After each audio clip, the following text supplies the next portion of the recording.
Bom dia, igreja. Feliz sábado. É um prazer ter você conosco aqui. E agora a gente vai estudar a Bíblia junto. Agora é a hora da escola sabatina, da lição da escola sabatina. E essa semana a gente estudou, talvez, o grande assunto da Bíblia. O título da lição é Fé da Aliança, lição 12. Durante esse trimestre a gente falou sobre a aliança, né? E a gente vai falar sobre uns conceitos mais importantes do Velho e do Novo Testamento. E para isso, a gente vai lá para um texto que creio que seja central para a nossa semana, que é Romanos, capítulo 4. Antes de a gente ler, a gente vai ler do verso 1 até o verso 7. A gente vai fazer o seguinte, vai contextualizar mais ou menos aqui o que é que estava acontecendo nesse texto de Romanos. Galerinha do meu PG que está assistindo aí, a gente estudou semana passada todo o livro de Romanos, e aqui o texto é bem a parte que eu fiquei responsável, né? Deus sabe de todas as coisas. É um texto que é complexo, é um texto que lembra a gente que só ler a Bíblia não é suficiente. A Bíblia é um texto difícil mesmo, e é um texto que precisa ser estudado, é um texto que precisa ser buscado, né? Então, aos Romanos, às vezes a gente vê aqui frases de efeito, que é verdade mesmo. Paulo, por alguns, é chamado de filósofo, né?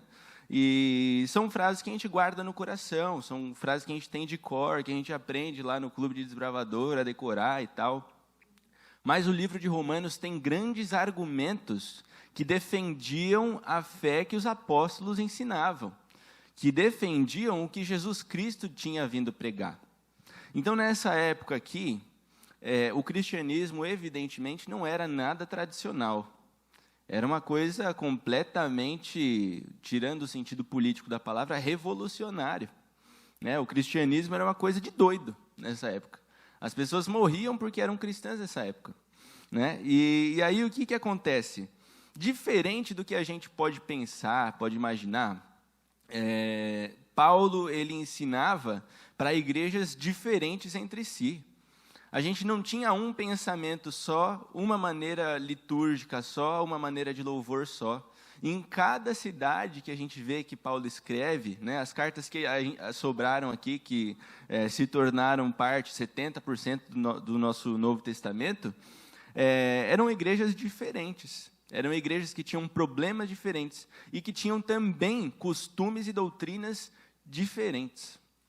É claro, Paulo ele tinha uma doutrina só e ele ensinava uma coisa só, ele não se contradizia, mas ele era longânimo o suficiente para ensinar, e aí ele fala lá, né, do leite, do bebê e tal, e depois comida sólida.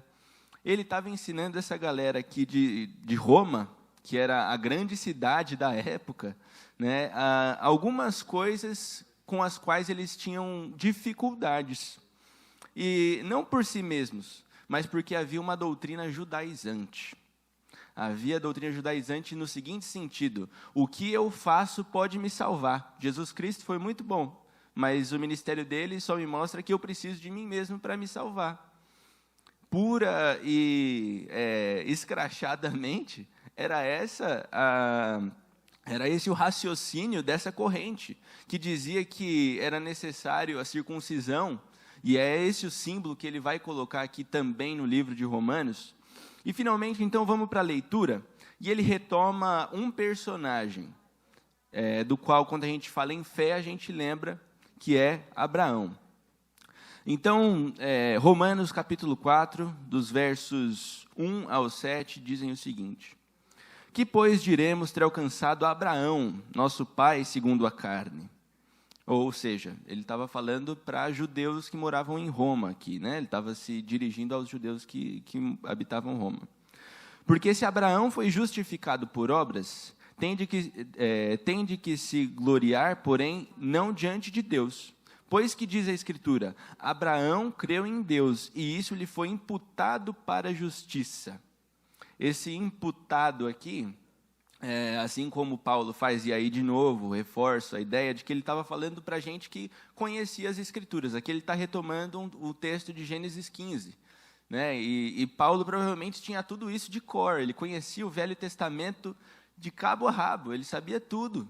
Ele sabia tudo de cor. Ele cantava, quando jovem, as leis. Ele cantava os salmos de Davi. Então, ele retoma aqui e ele coloca, né, Abraão creu em Deus e isso lhe foi imputado para a justiça. Esse imputado, como você percebeu na lição, e se você não conseguiu ler, está lá, hasab, que é o verbo, né, ou a palavra do hebraico, que pode ser colocada num contexto em que a pessoa é considerada algo, ou, no caso de Abraão, justo, mas de fato não é. Então, Deus considerou Abraão justo, por mais que ele não fosse. Verso 4. Ora, ao que trabalha, o salário não é considerado como favor, e sim como dívida. Mas ao que não trabalha, porém, crê naquele que justifica o ímpio, a sua fé lhe é atribuída como justiça. E é assim também que Davi declara ser bem-aventurado o homem a quem Deus atribuiu justiça, independentemente de obras. Bem-aventurados aqueles cujas iniquidades são perdoadas e cujos pecados são cobertos. Interessante, né? Vá folheando aí a sua Bíblia agora para Gálatas, capítulo 3. Mas antes dessa leitura, a gente tem muito o que refletir aqui. Porque se para nós essa mensagem parece café com leite, aqui, café não, né? Leitinho, como diz aí o apóstolo, a gente tem muito o que aprender, sim, e refletir diariamente sobre essa mensagem. A mensagem de que Jesus Cristo veio morrer por nós, certo? Por que refletir? A gente agora, né, a gente está aqui no 1º século depois de Cristo. Agora vamos para o século XIX. Sabe o que aconteceu no século XIX? 1863, 23 de maio, a Igreja Adventista, com esse nome, é oficialmente inaugurada, fundada, lá nos Estados Unidos. E gente de tudo que era lugar, de tudo que era doutrina diferente, vinha, né, persuadida pela mensagem que o mundo ia acabar, que Jesus Cristo ia voltar, né, é a mensagem escatológica, que é a nossa grande mensagem até hoje. E muita gente diferente estava ali reunida sob o título de Adventista do Sétimo Dia. E o que acontece? Em 1888, é uma coisa que a gente precisa sempre lembrar quando a gente, né, como Adventista do Sétimo Dia, não como estudante da Bíblia, mas como Adventista do Sétimo Dia é uma história que a gente sempre precisa lembrar. Em 1888 teve uma das grandes conferências gerais da nossa história. Você sabia disso? Nessa ocasião, as pautas já tinham sido apresentadas, todos os líderes da igreja estavam lá, na sua grande maioria americanos, né? Porque havia pouco tempo que a igreja tinha sido fundada, né? Pouco mais aí de 20 anos. E aí, um dos grandes conceitos que foram discutidos foi a justificação pela fé. A justificação pela fé. O que significa a justificação pela fé? Ora, um dos participantes, um dos líderes daquele movimento, que hoje, né, tem o mundo todo, inclusive a gente está falando aqui, em algum lugar da tela vai estar aparecendo aí, né, o símbolo adventista do sétimo dia, mas naquela época, aquele líder se levantou e disse assim: não vamos deixar os ensinos e as doutrinas tradicionais. E aqui ele se referia à ideia de que nós devemos cumprir e guardar as leis para sermos salvos. E foi aí que a Igreja Adventista do Sétimo Dia foi considerada, de fato, por grande parte do mundo teológico da época, uma igreja cristã. Antes disso, havia muita confusão entre as doutrinas do porquê Cristo tinha vindo e o que ele tinha vindo fazer, né? E aí, então, dois grandes pregadores e líderes da igreja defenderam a doutrina de que é pela fé e pelo sangue de Jesus Cristo que somos salvos. Se a gente for pensar no tamanho da história e das coisas que a gente vê, né, nos livros de história aí, a gente vai perceber que é recente, né? 1888, há pouco tempo atrás. E o que estava sendo discutido, muitas vezes pode passar pela nossa cabeça. Então, essa lição, ela serve para que a gente enfatize em nosso coração de que as leis não devem ser guardadas com o pensamento de que são elas que vão salvar, porque não são. Desculpa. E, inclusive, a gente vai pegar aqui um texto do apóstolo Paulo, que contra esses mesmos judaizantes, vai usar de forma categórica, né, textos sobre Abraão, falando sobre a lei, sobre os costumes e sobre a fé e o sangue de Jesus Cristo. E aí, então, é Gálatas capítulo 3, verso 11. Enquanto você vai encontrando aí, vamos lá acompanhar comigo? Eu engasguei, tá, gente? Não é Covid. Fiquem despreocupados. Gálatas capítulo 3, verso 11. E aí ele diz categoricamente o seguinte: e é evidente que, pela lei, ninguém é justificado diante de Deus. Por que você segue a lei? É uma pergunta que você precisa se fazer diariamente. Sabe por quê? Porque aqui, no manual que a gente tem, que a gente lê todos os dias, isso está ligado a um conflito entre o sangue de Jesus e o que a gente faz com essa lei. E aí ele continua: porque o justo viverá pela fé. A gente já falou de lei esse trimestre, e eu não vou me demorar explicando aqui e relembrando você o porquê da lei. É óbvio que a lei deve ser guardada, é óbvio que a lei, no mesmo livro de Romanos, Paulo fala, a gente deitou então por terra a lei, não precisa mais? De maneira nenhuma, ele exclama, né? Mas ele tinha que fazer nesse contexto aqui. E sempre quando você for ler qualquer coisa, em especial a Bíblia, sempre se pergunte quem escreveu, para quem escreveu, quando escreveu e com que objetivo escreveu. Isso é de extrema importância para a gente entender a relação de lei e sangue de Jesus Cristo. E agora a gente vai então para a última reflexão, ainda aqui em Gálatas, na verdade, sobre então o que significa esse sangue de Jesus Cristo, o que deve, na prática, significar para nós. Porque em quase todas as músicas a gente tem esse tema. Em quase todos os versos aqui do Novo Testamento, né, o pessoal tentando ensinar o que era Jesus Cristo, o que era esse fenômeno. Tinha gente tentando entender ainda. E a gente até hoje não consegue, se a gente vai a fundo no pensamento, o que foi o próprio Deus, o ser mais poderoso, o ser criador do universo, sem ter a obrigação, né? E a lição ela fala, obrigado, gente. A lição fala sobre isso, né? Quem não se dá conta da gravidade do pecado é que pensa que Deus tinha a obrigação de nos salvar, porque não é assim que funciona. Deus não tinha a obrigação de ser humilhado pela própria criatura. Deus não tinha a obrigação de ter vindo aqui e sobrevivido nesse mundo podre que a gente vive.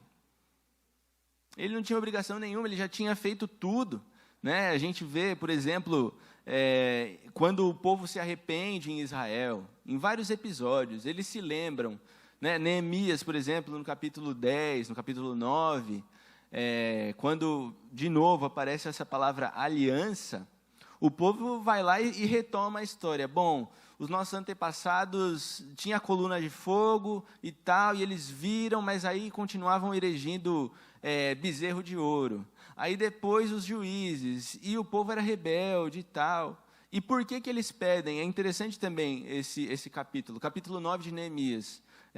Tem muito a ver com o que a gente está falando hoje. É evidente que naquele contexto eles não tinham ali a noção de que viria um Jesus, Yeshua, lá, né, no ano em que ele veio, no lugar onde ele veio. Mas eles conheciam a Deus e eles sabiam, e no final do capítulo eles dizem, pela sua misericórdia, porque nós somos falhos.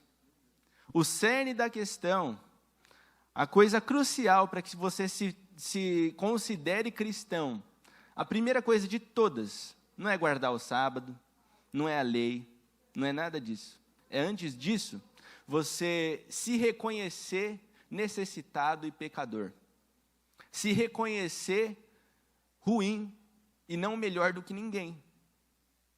Se as suas ações na comunidade refletem o pensamento contrário a esse, você pode contar que você está estragando o meio em que você vive. Está estragando a fé de quem está em volta. Porque você não é bom e nem eu não sou bom e ninguém é bom. É só Jesus Cristo. E se você guardar a lei, e se você guardar o sábado, e se você se alimentar bem, tudo isso é bom e é orientação de Deus. E a gente deve fazer. Mas não por isso nós seremos justificados. Porque, de novo, e a nossa história, ela acaba com essa possibilidade, que um dia foi chamada tradicional adventista, de que a lei ou a guarda da lei leva ao céu. E não é isso que leva ao céu. É unicamente, e isso é a palavra de Jesus Cristo, eu não estou inventando, é a palavra de Paulo depois, maior apóstolo depois de Cristo aqui, de que o único caminho, a única verdade e a vida se encontra no sangue de Jesus. A informação de que a lei não nos salva não para por aqui, não é só isso que a lição fala. A lição convida a quem lê, a quem estuda esse assunto, a refletir diariamente sobre o sangue do Cordeiro derramado na cruz.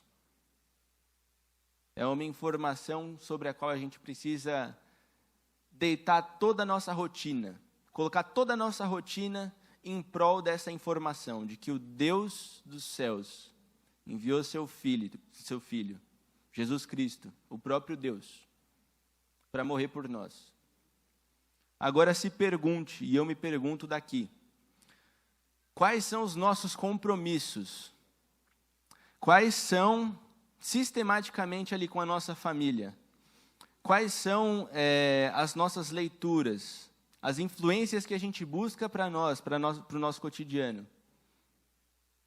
Quais são os nossos compromissos que nos apontam para o sangue do Cordeiro diariamente? Eles precisam existir.